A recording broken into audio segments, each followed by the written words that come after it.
The Great Hall of the Galactic Assembly was the largest structure ever built by any species in the known universe. It floated in the empty space between three major star systems, a symbol of unity and cooperation. Thousands of delegates from hundreds of worlds gathered there every cycle to discuss trade, law, and the future of all living things. Today, the hall was full. Every seat was taken. Every eye was focused on the small platform in the center where a single human stood. Ambassador Park One was not a tall man. He was not physically impressive in any way. His hair was turning gray at the sides, and his face showed the lines of many years of difficult work. He wore a simple black suit, the traditional dress of human diplomats. In his hands, he held a single sheet of paper. Behind him stood his aide, a young woman named. She held a recording device, capturing everything that happened. Her face was calm, but her heart was beating fast. She knew what was about to happen. She had helped write the words on that paper. The hall was quiet. The alien delegates watched with expressions ranging from boredom to mild curiosity. Most of them did not think much of humans. They were a young species, barely 300 years into their spacefaring history. They were useful for certain tasks, yes. They were good at fixing things, at building things, at doing the jobs that other species found beneath them. But important? No, humans were not important.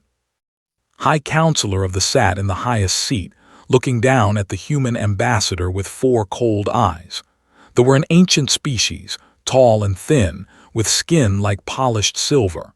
They had led the Galactic Assembly for over 10,000 years. To them, humans were like children playing at being adults. "You may speak," said. His voice echoed through the hall.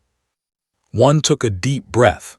He looked at the paper in his hands one last time. Then he looked up at the thousands of faces watching him. 312 years ago, he began, his voice steady and clear, humanity received an invitation to join the Galactic Assembly. We were young. We were excited. We thought we had found a family among the stars. He paused. The hall remained silent. We accepted that invitation with open hearts. We signed the treaties. We followed the laws. We sent our best engineers to maintain your stations. We sent our soldiers to protect your trade routes. We sent our doctors to heal your sick. We gave everything we had, and we asked for very little in return. One's voice grew harder. And what did we receive? We received broken promises. We received exploitation. We received contempt. A murmur ran through the hall. Some delegates shifted in their seats. This was not the kind of speech they had expected. For 3 centuries, humanity has been treated as servants. Our engineers work in the most dangerous parts of your stations, the parts that no other species will touch. Our soldiers die protecting trade routes that bring us no benefit. Our doctors heal diseases on worlds where humans are not even allowed to own property. Watched the delegates carefully. She saw confusion on some faces, anger on others, but mostly she saw dismissal. They did not believe a human would dare to challenge them. One continued. Last cycle, the Assembly voted to increase the labor quota for human workers by 40%. We were not consulted. Last cycle, the Assembly reduced our voting rights from limited to observer status. We were not consulted. Last cycle, when human colonists on 7 were attacked by raiders, the Assembly voted against sending aid. 3,000 humans died waiting for help that never came. Now there was noise in the hall. Delegates were whispering to each other. Some were laughing. The idea that humans would complain about their treatment was amusing to them. High Counselor raised one long hand, and the hall fell silent again. Ambassador, said, his voice dripping with false patience, the Assembly appreciates the contributions of the human species. However, you must understand that decisions are made for the good of all. Sometimes, sacrifices must be made by the younger species. Sacrifices, one repeated. Yes, humanity has made many sacrifices, but today we are done sacrificing. He raised the paper in his hands. This document represents the formal withdrawal of the United Human Nations from the Galactic Assembly. Effective immediately, all treaties, agreements, and obligations between humanity and the Assembly are dissolved. For a moment there was complete silence. Then the hall exploded into noise. Delegates shouted, some laughed, some rose from their seats in anger. The sound was like a storm crashing against the walls of the great hall. Did not move. He stared at the human ambassador with something like amusement in his cold eyes. "You cannot be serious," he said when the noise had quieted enough for him to be heard. "Humanity cannot survive outside the Assembly. You do not have the resources. You do not have the allies. You will be destroyed within a generation." One smiled. It was a small smile, tired but genuine. "Perhaps," he said, "but we would rather die free than live as servants." He placed the paper on the podium in front of him. Then he turned and walked toward the exit, followed close behind, still recording. "Wait," called. His voice was no longer patient.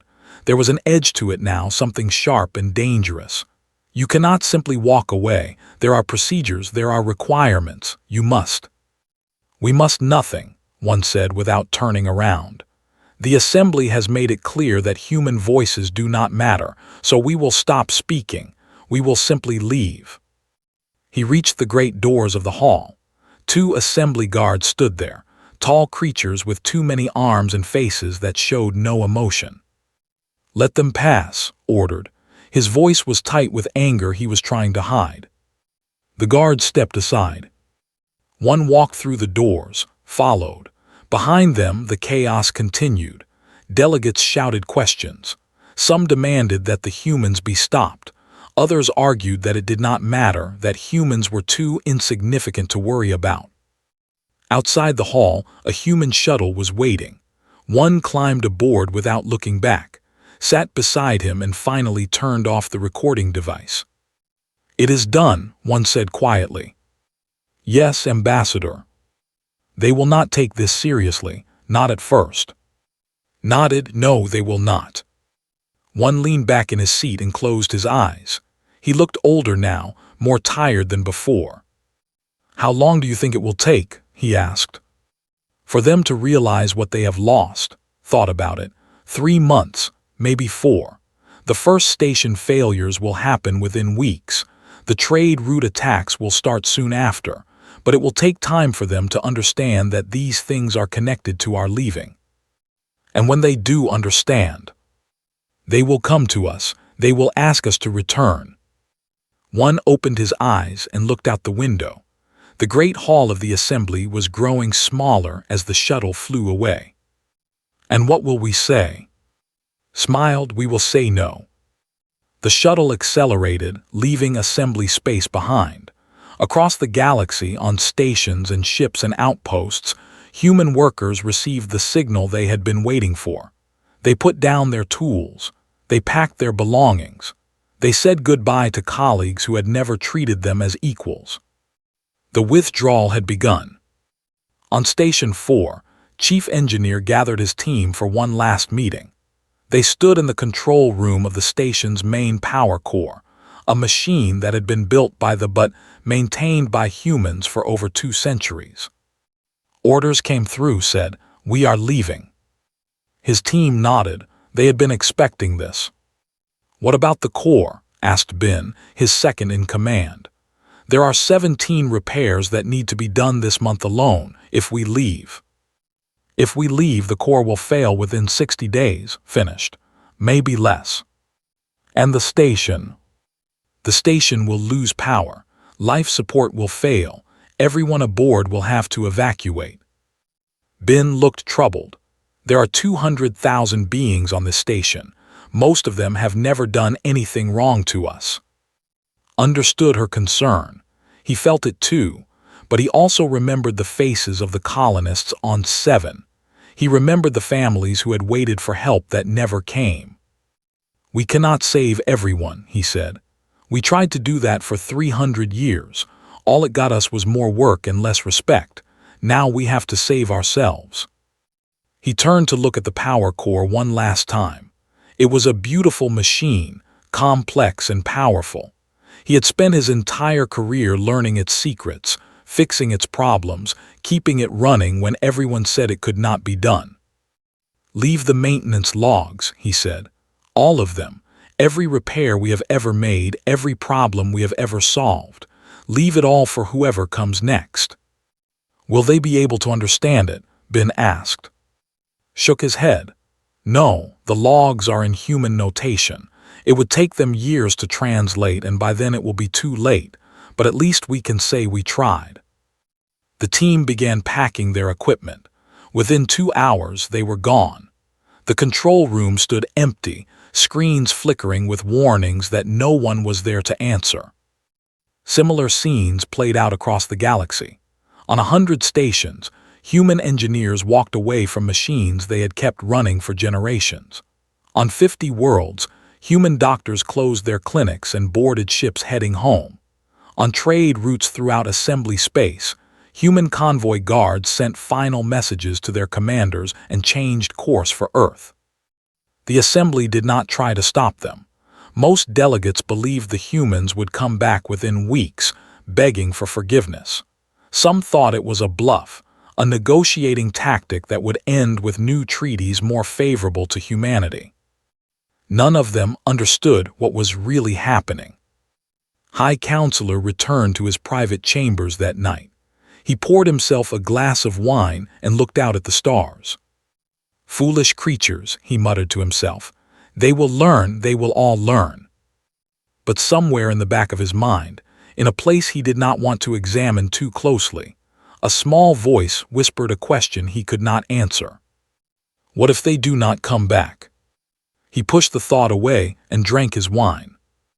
Outside, the stars burned cold and bright, and across the vast darkness of space, human ships moved silently toward home, carrying with them the knowledge and skills that had kept the galaxy running for 300 years.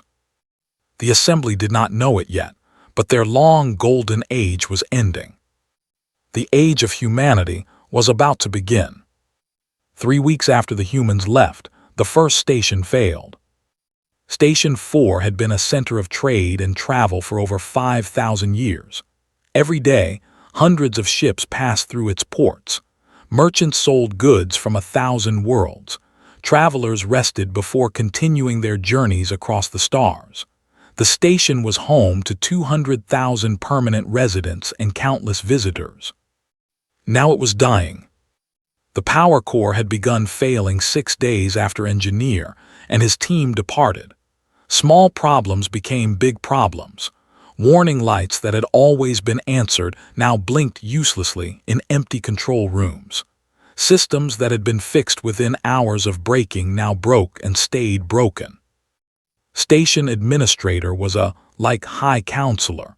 He had run 4 for 30 years and had never faced a crisis he could not solve.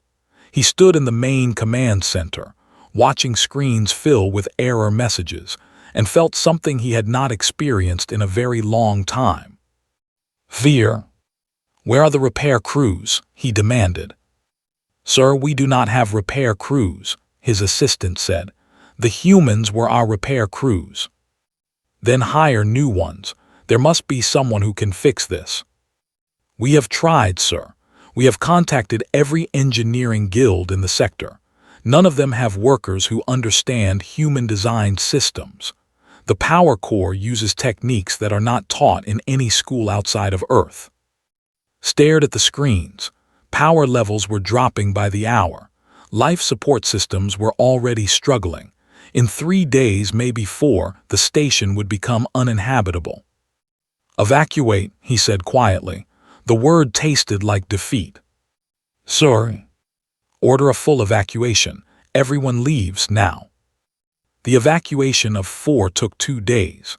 Ships of all sizes crowded the ports, loading passengers and cargo as fast as they could.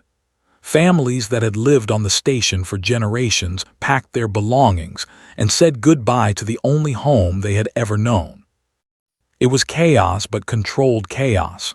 They were good at organization. They made lists and schedules. They assigned ships to specific groups. They made sure no one was left behind. When the last ship departed, stayed to watch from a safe distance. He saw the lights of the station flicker and die, one section at a time. He saw the great structure go dark, a dead shell floating in the emptiness of space. He thought about the humans who had kept that station running for 200 years. He had never learned any of their names. News of Four spread quickly through the assembly. At first there was shock. Then there was blame. Surely the humans had done something wrong. Surely they had sabotaged the station before leaving. Investigations were launched. Experts examined the data, and they found nothing. The humans had done exactly what they said they would do. They had left the maintenance logs. They had not damaged anything. They had simply stopped doing the work that no one else knew how to do. Within 2 months, 11 more stations reported critical failures. Some were evacuated in time. Some were not. On Station 9, a cooling system failure caused an explosion that killed 3,000 beings. On Station 12, a life support malfunction suffocated an entire residential district before anyone could react. Trade routes began to suffer next. For 3 centuries, human convoy guards had protected merchant ships traveling through dangerous regions of space. Pirates and raiders knew that attacking a human-guarded convoy meant facing weapons that never missed and tactics that could not be predicted. Most pirates learned quickly that it was easier to target ships without human protection. Now there were no human guards, and the pirates knew it. Captain commanded a small patrol ship that was stationed at the trade junction, one of the busiest points in assembly space. She had served in the human fleet for 15 years before the withdrawal. Now she was home on Earth, working as an instructor at the Naval Academy. She received reports from the junction every day. Old friends in the assembly merchant fleet sent her messages, describing what was happening. 23 attacks in the last week alone, she told her students one morning. Cargo ships, passenger vessels, even a medical transport carrying supplies to a colony hit by disease. The raiders are getting bolder every day. One of her students, a young man named Ho, raised his hand. Why does the assembly not send their own patrol ships? Smiled sadly. They have patrol ships, thousands of them, better equipped than anything we ever had. Then why do the attacks continue? Because equipment is only part of the answer. Our convoy tactics were developed over 300 years of trial and error. We learned from every attack, every failure, every death. We built a system that worked because we paid for that knowledge in blood. The assembly never had to learn those lessons. They had us to protect them.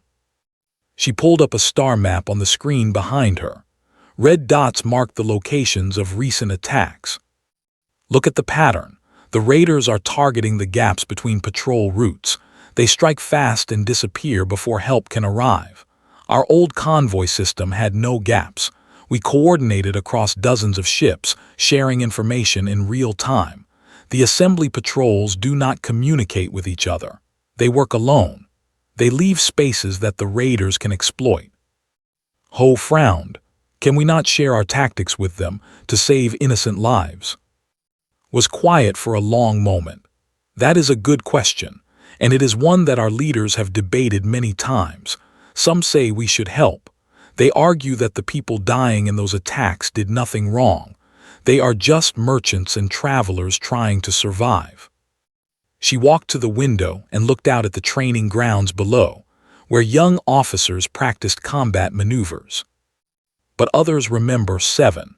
They remember the 3,000 humans who died because the assembly voted against helping us.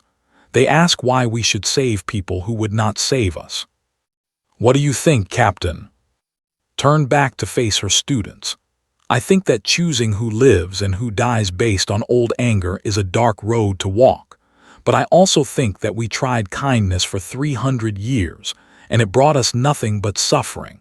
Sometimes you have to let others feel the consequences of their choices before they are willing to change. Across the galaxy, those consequences were spreading. On the High Counselor summoned his advisors for an emergency meeting. The Great Council Chamber was designed to inspire awe, with ceilings so high they seemed to touch the sky and walls covered in artwork depicting 10,000 years of achievements. Today, no one was impressed by the decorations. Everyone was too worried about the numbers on the screens. Trade volume is down 43%, the economic minister reported. Insurance rates for cargo shipments have tripled. Several major merchant guilds have announced they will suspend operations until security improves. Station maintenance costs have increased by 500%, the infrastructure minister added. We are hearing workers from 30 different species, but none of them can match the efficiency of the humans. Projects that took them days are taking us months. The outer colonies are reporting food shortages, the colonial minister said. Supply ships are being attacked before they can deliver. We are trying to provide military escorts, but we do not have enough ships to protect every convoy. Listen to each report with a face like stone. When they finished, he stood and walked to the great window that overlooked the capital city. How did this happen? He asked, his voice quiet but dangerous. How did we become so dependent on a species we considered inferior? No one answered, no one dared. They were supposed to be servants, continued. Workers, tools for us to use. When did they become so essential? The infrastructure minister cleared his throat. High Counselor, the humans did not become essential overnight. It happened slowly, over centuries. They took the jobs no one else wanted. They solved the problems no one else could solve. They asked for so little in return that we never noticed how much we were giving them. And now we must find a way to replace them, or convince them to return. Turned sharply. We will not beg humans for help. We have ruled this galaxy for 10,000 years. We will not bow to creatures who should be grateful we allowed them to exist. Then we must find alternatives, High Counselor. Then find them. I do not care what it costs. I do not care how long it takes. Find a way to survive without the humans.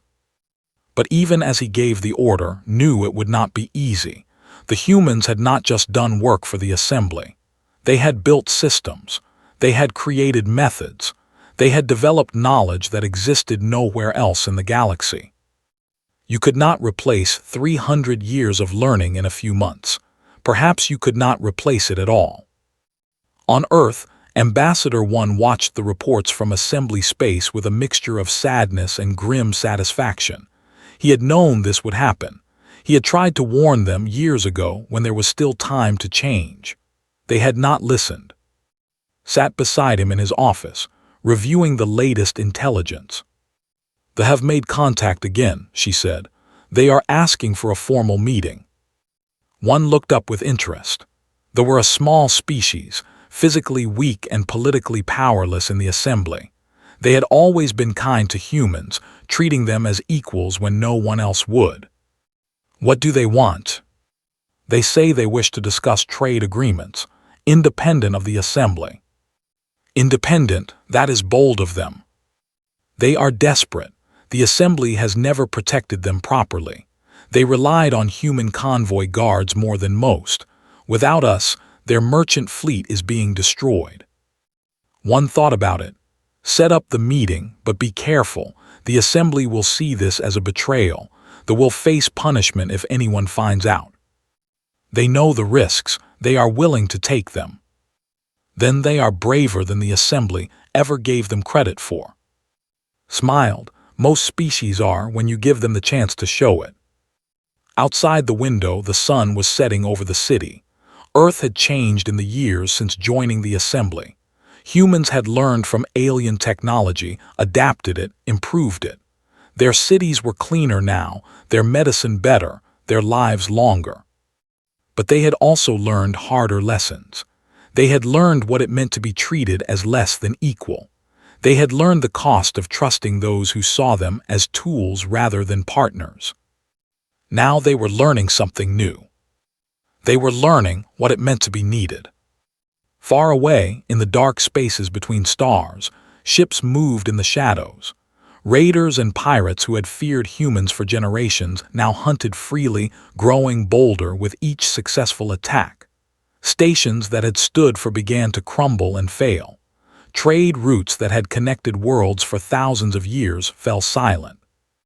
The great machine of the Galactic Assembly was breaking down, and the only ones who knew how to fix it were gone.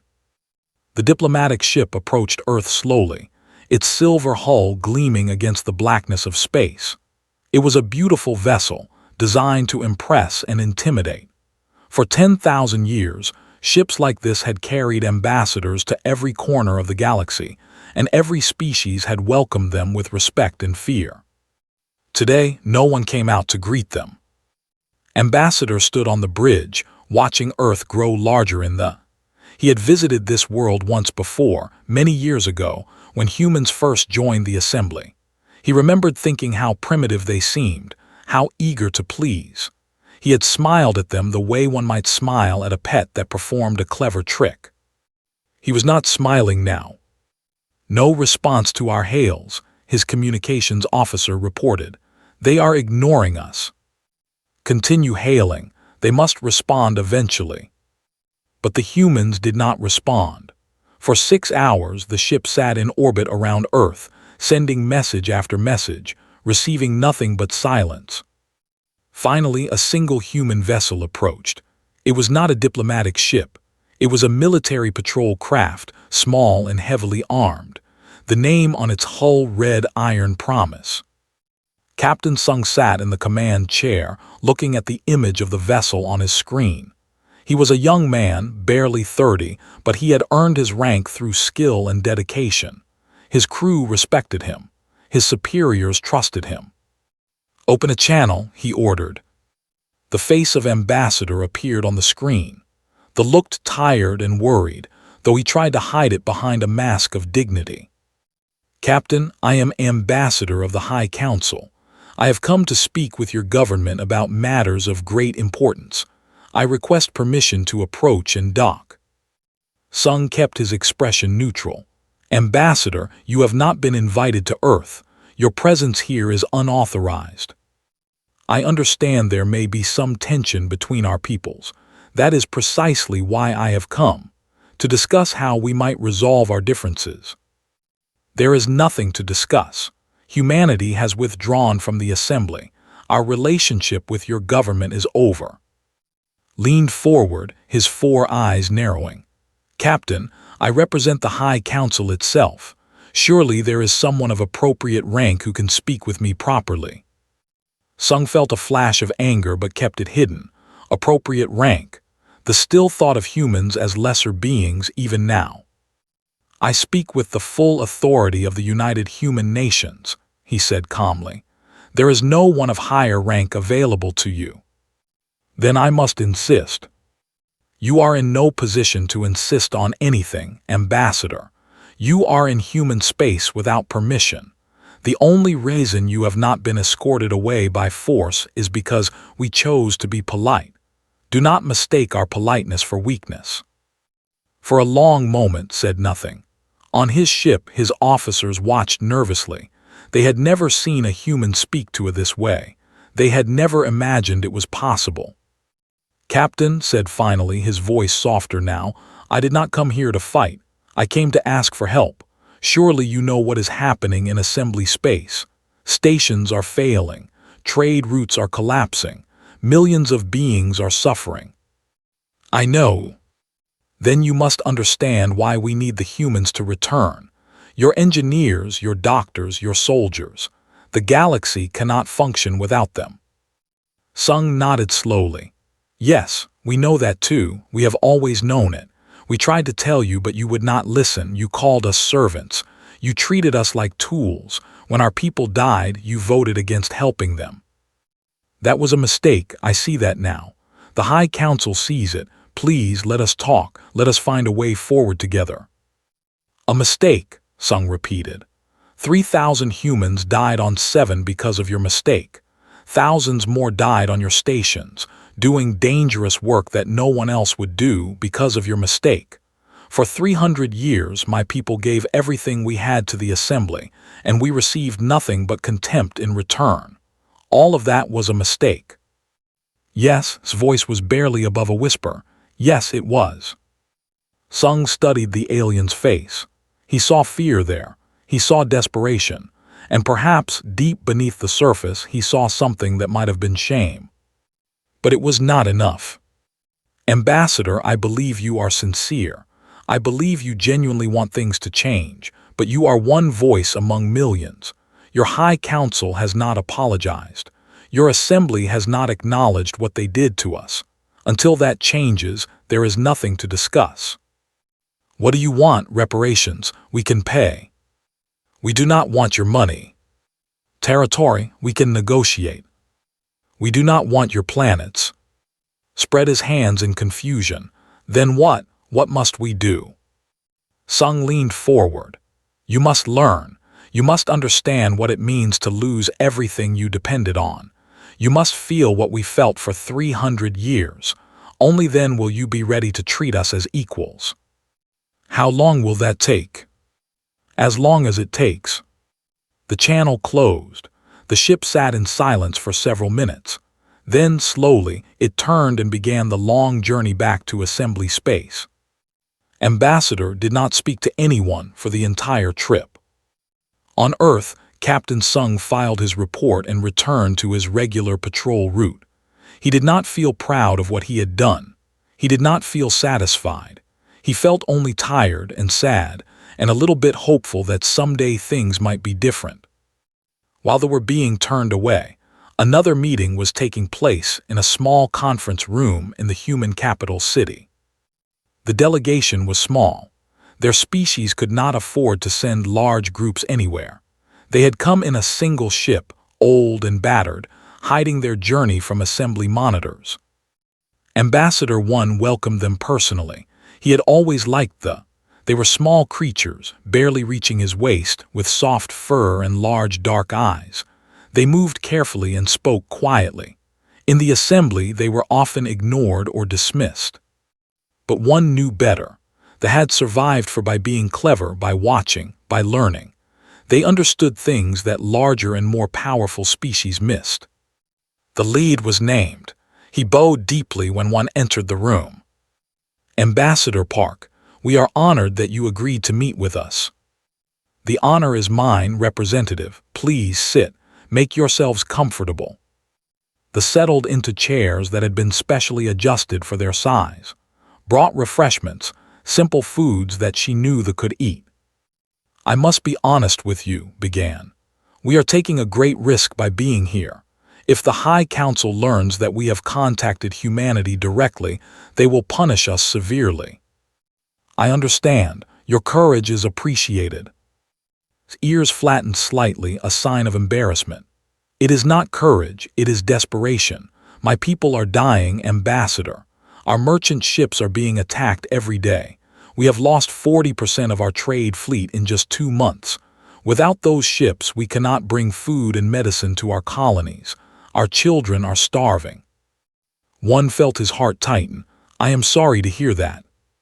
We never treated humans poorly, continued. When other species mocked you, we stayed silent. When the assembly voted against helping your colonists, we voted in favor. We always believed humans deserved better. I know, my people remember the kindly. Then please help us.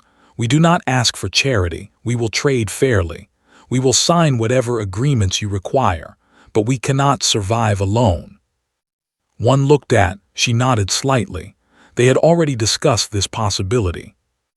Representative, humanity cannot rejoin the assembly. Not yet, perhaps not ever, but that does not mean we cannot help those who helped us. Hope flickered in his dark eyes. What do you mean? I propose an alliance, not with the assembly but with your people directly. Human ships will protect your trade routes. Human engineers will repair your stations. Human doctors will treat your sick. In exchange, we will establish fair trade relationships and mutual defense agreements. The assembly will not allow it. They will say we are betraying them. The assembly has no power over what happens outside their borders, and if they choose to punish you, well, they will have to deal with us first. Was silent for a long moment. One could see him thinking, calculating risks and rewards. There were survivors. They did not make decisions without careful thought. If we do this, said slowly, other species will want the same arrangement. Yes, we expect that. The assembly will see it as a challenge. They will feel threatened. Perhaps, but what can they do? Their stations are failing. Their trade routes are burning. They can barely control their own space. They are in no position to threaten anyone. His ears lifted slightly, a sign of cautious optimism. You have planned this carefully. One smiled. We have had 300 years to watch and learn. We know how the galaxy works. We know where the weak points are, and we know which species deserve our friendship. He extended his hand, palm up, in the traditional human gesture of peace. Representative, will your people stand with us? Looked at the hand. He looked at one's face. He looked at, standing quietly behind her ambassador. Then he reached out with his small, furry hand and placed it in one's palm. Yes, he said, though we'll stand with humanity. Whatever comes next, we will face it together. Word of the alliance spread quickly through certain channels. Other small species, ones that had always been overlooked by the assembly, began to reach out. One by one, they came to Earth, seeking the same protection and partnership that they had found. Humanity welcomed them all. On the assembly, High Counselor received reports of these new alliances with growing fury. The humans were not just abandoning the assembly. They were building something new, something that threatened everything they had built over 10,000 years. They are creating a rival government, one of his advisors warned. If this continues, they will have more allies than we do. Then stop them, commanded. Send ships, blockade Earth, cut them off from the rest of the galaxy.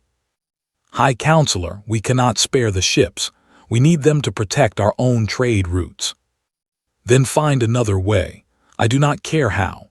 I will not watch humans tear apart everything our ancestors built. But for all his anger, had no answer. The assembly was crumbling from within. Every ship sent to threaten humanity was a ship that could not protect interests elsewhere. Every credit spent on military action was a credit not spent on desperately needed repairs. The great machine was breaking down, and there was nothing could do to stop it. In his darkest moments, alone in his chambers at night, he began to wonder if the humans had planned this all along. If their 300 years of service had been preparation for this moment. If every repair they made, every route they protected, every life they saved had been designed to make the assembly dependent on them. It was a terrifying thought. And he could not prove it was wrong. 6 months after the humans left, the Galactic Assembly held an emergency session. It was not held in the Great Hall. The Great Hall had been evacuated 3 weeks earlier when its main reactor began showing signs of critical failure. No one knew how to fix it. Instead, the delegates gathered in a building that had once been used for minor administrative functions. It was a humiliating fall from the grandeur they were used to, but no one complained. There were bigger problems to worry about. High Counselor stood at the front of the crowded room, looking out at faces filled with fear and anger. Species that had been rivals for now sat together, united by a common disaster. The old political game seemed meaningless now. The situation is grave, began. I will not waste your time pretending otherwise. He activated a holographic display. Numbers and charts appeared in the air above him. In 6 months, we have lost 37 stations to critical system failures. 22 more are in danger of collapse within the next year. Trade volume across assembly space has dropped by 71%. Piracy has increased by 400%. Food shortages have been reported on 108 worlds. The numbers hung in the air like a death sentence. No one spoke. Our economy is failing. Our infrastructure is crumbling. Our people are dying. His voice was heavy with exhaustion. And all of this because one small species decided to stop working for us. A delegate from the stood up. High Counselor, the humans did not just stop working. They took their knowledge with them. Our engineers cannot fix the systems they built because we never bothered to learn how they worked. We treated them like machines, and now we are paying the price. I am aware of that. Then what do you propose to do about it? Was silent for a long moment. Then he said something that many in the room never expected to hear. We must ask the humans to return. The room erupted in shouting. Some delegates agreed, others were outraged. Centuries of pride and prejudice made the idea almost unthinkable. We cannot bow to humans, one elder cried. We are the greatest species in the galaxy. We ruled these stars when humans were still living in caves. And now those cave dwellers have brought us to our knees, another delegate responded. Pride will not fix our stations. Pride will not feed our children. The argument continued for hours. Old alliances broke apart. New ones formed. By the end of the session, no clear decision had been made. But everyone understood that something had to change.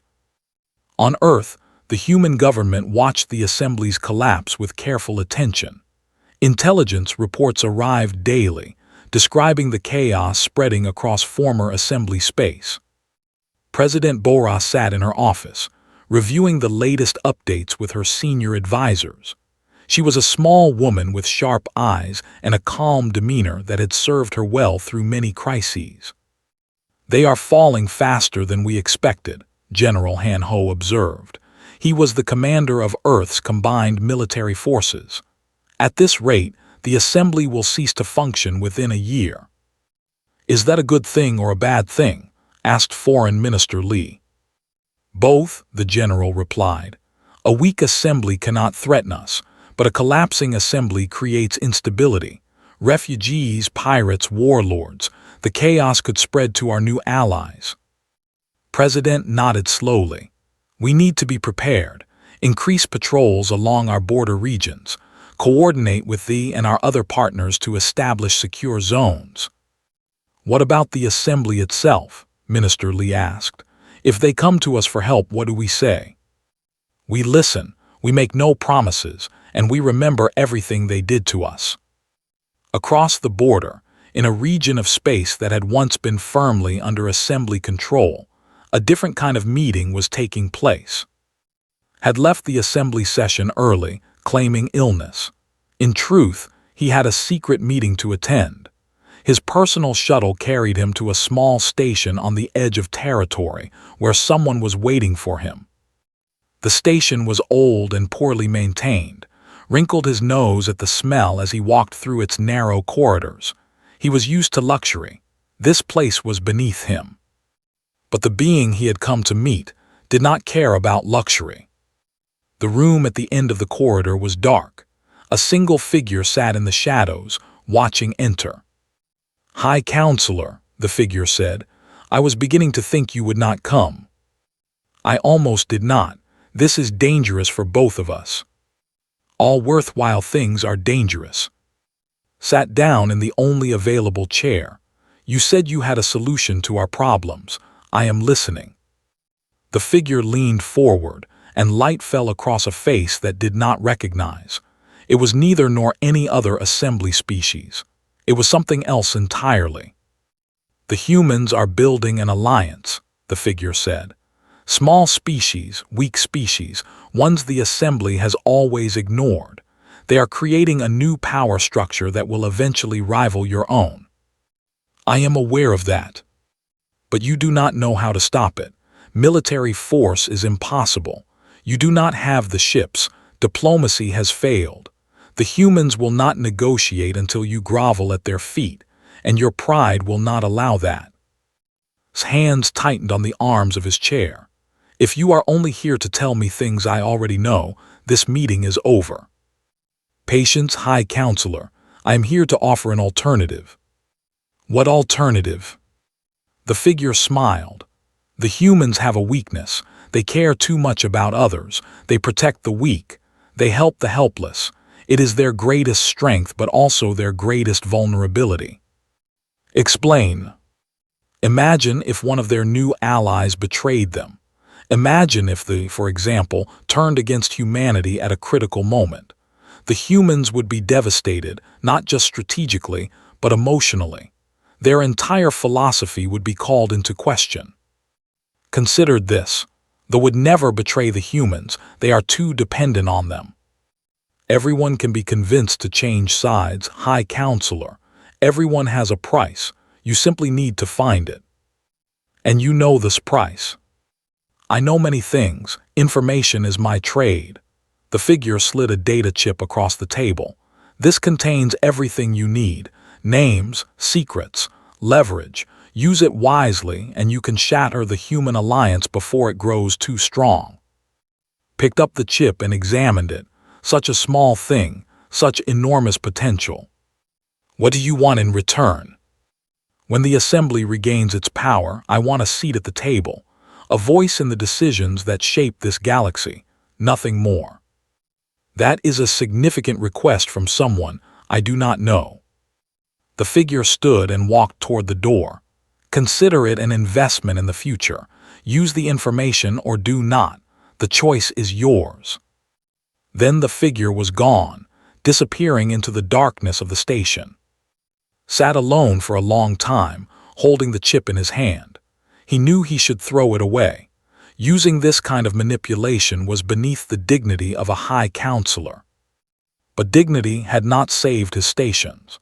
Dignity had not protected his trade routes. Dignity had not prevented the humans from bringing his civilization to the edge of collapse. He put the chip in his pocket and left the station.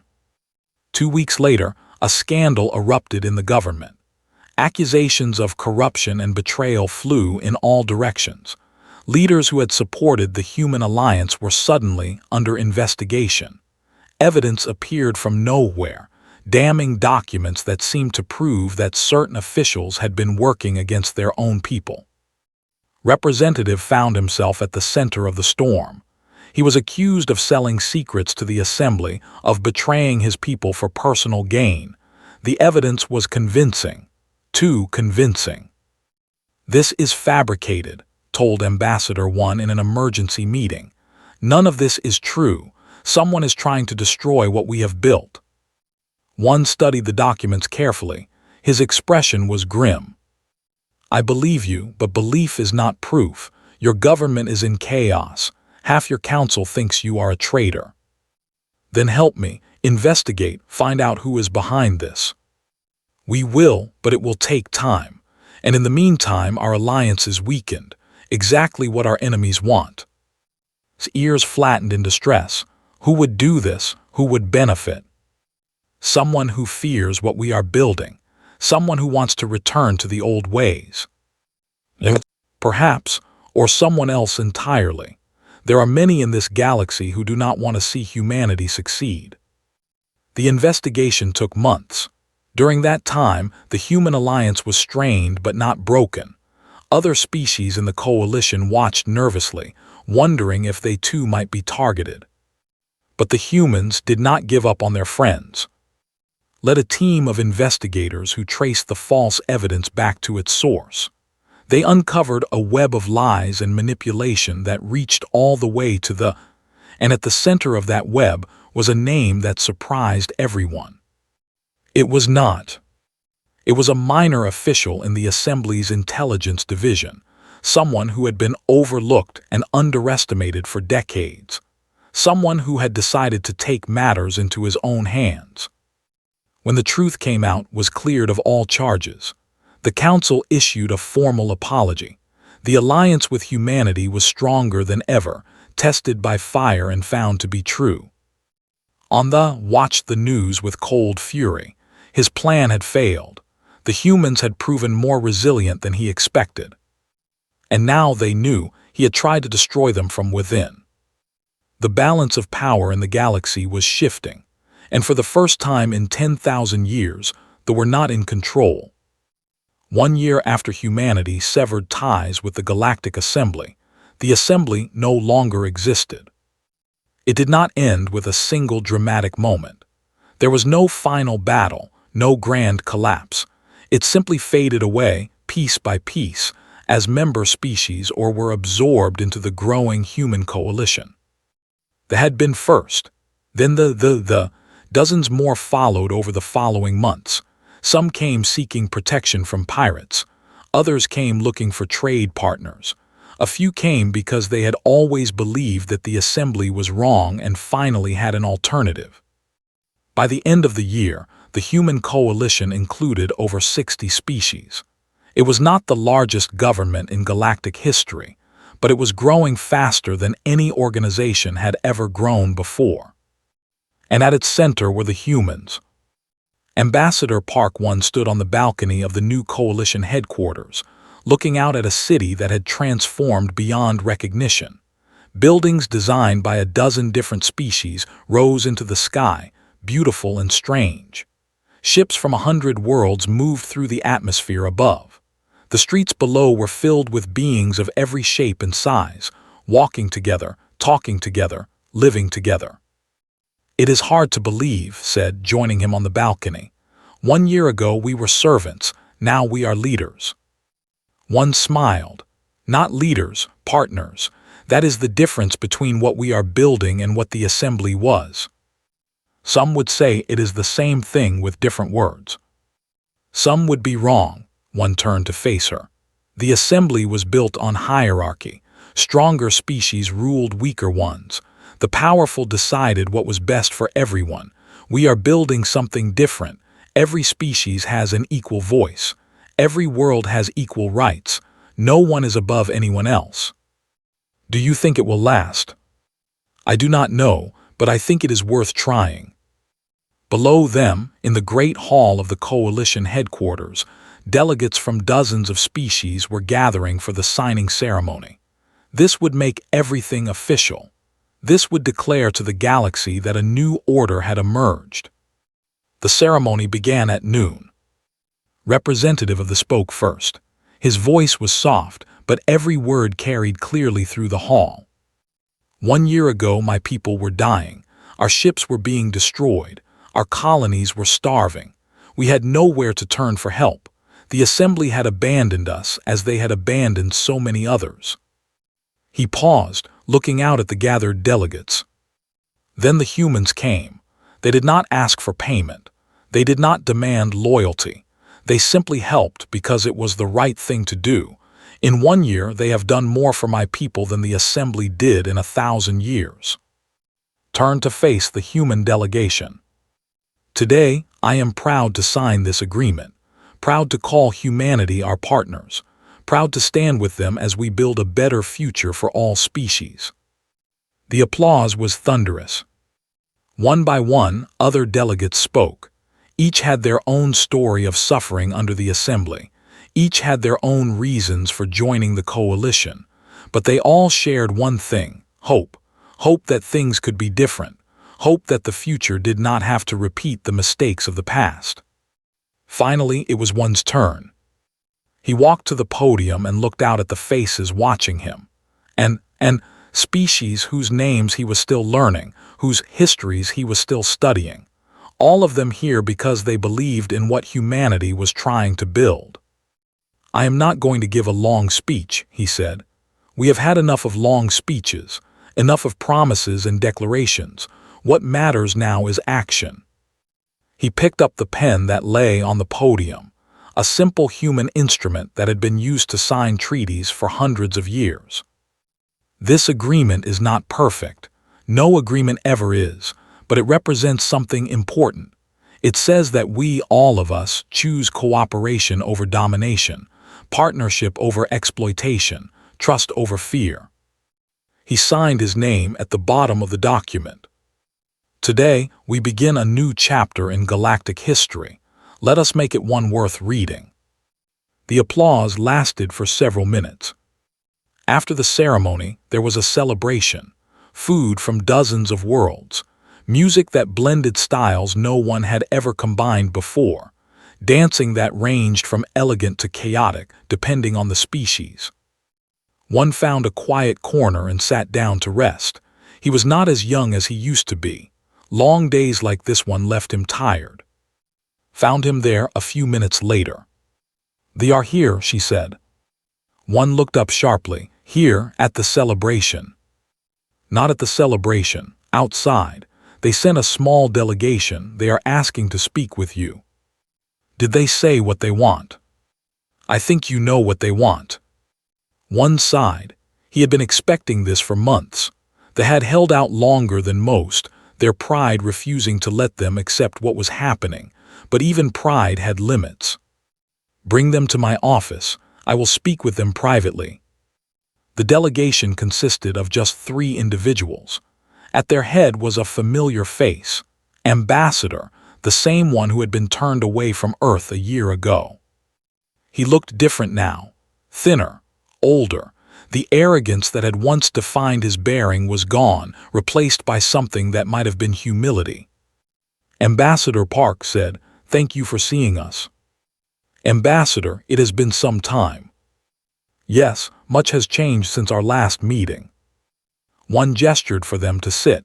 "What brings you to our celebration?" Was quiet for a moment, gathering his thoughts.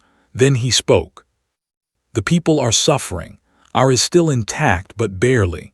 Most of our stations have been abandoned. Our trade routes are controlled by pirates. Our colonies are cut off and struggling to survive. I am aware of your situation. We have tried everything. We hired engineers from other species, but they could not repair the systems your people built. We sent our military against the pirates, but they were outmatched. We attempted to rebuild our economy, but no one wants to trade with us anymore. Because you cannot guarantee safe transport." "Yes," his voice cracked slightly, "because we cannot guarantee anything anymore." One leaned back in his chair. "What do you want from me, Ambassador?" "We want to join the coalition." The words hung in the air between them. One said nothing. "I know what you are thinking," continued. "They treated humanity terribly. We exploited you. We disrespected you. We refused to help your people when they needed it most. You have every reason to reject us." "Yes, we do. But I am asking you to consider something else. The people are not all like our former leaders. Many of us argued against the policies that hurt humanity. Many of us tried to change things from within. We failed, but we tried." "And High Counselor, what happened to him?" "He has been removed from power. The council that supported him has been dissolved. New elections are being held. Things are changing, slowly but surely." One studied the alien's face. He saw exhaustion there and fear, and something that looked like genuine remorse. "Ambassador, I am going to be honest with you. There are many humans who will never forgive for what was done to us. There are many who will fight against your membership in the coalition." "I understand. But there are also many who believe that holding on to old anger only creates new suffering. Who believe that true strength comes from offering mercy even when it is not deserved." He stood and walked to the window, looking out at the city below. "1 year ago, I stood in the assembly hall and announced our withdrawal. I knew it would cause chaos. I knew people would suffer. But I also knew that it was the only way to make the galaxy understand that humans are not servants, that we are equals, that we deserve respect." He turned back to face. "You have learned that lesson. Your people have learned it. The question is what you will do with that knowledge." "We will be better. We will treat every species as partners. We will never again assume that we are superior because of our history or our power." "Words are easy, Ambassador." "Then let us prove it through actions. Give us a chance. Let us show you who we can become." One considered the request for a long time. Finally, he nodded. "I cannot promise membership. That decision belongs to the full Coalition Council. But I can promise that your request will be heard fairly. That is more than the Assembly ever gave us." Bow deeply. "That is all we ask. Thank you, Ambassador Park." After the left entered the office. "Well," she asked. "We will put it to a vote. Let the coalition decide. Do you think they will be accepted?" One smiled sadly. "I think they will be, not because anyone has forgotten what happened, but because we are trying to build something better than what came before, and that means giving people the chance to change." He walked back to the window. "The assembly ruled through fear. We will lead through compassion. That is the difference. That is what makes us stronger." Outside, the celebration continued. Species that had been enemies danced together. Children who had never seen an alien ran laughing through crowds of beings that looked nothing like them. Music from 100 worlds blended into something new and beautiful. It was not perfect. It would never be perfect. There would be challenges ahead, conflicts and mistakes and moments of doubt. But for the first time in galactic history, there was hope. And humanity had made it possible. Stood beside one, watching the celebration below. "You did it," she said. "You changed everything." He shook his head. "We did it, all of us. Every human who worked on assembly stations, every soldier who protected their trade routes, every doctor who healed their sick. We earned this moment with 300 years of service. And now we show the galaxy what humanity truly is. Not servants, not tools, but builders, leaders, friends." He smiled. "Now we begin." Below, the stars burned bright above the city, and across the vast darkness of space, billions of beings looked toward Earth and saw something that had not existed before. A future worth believing in.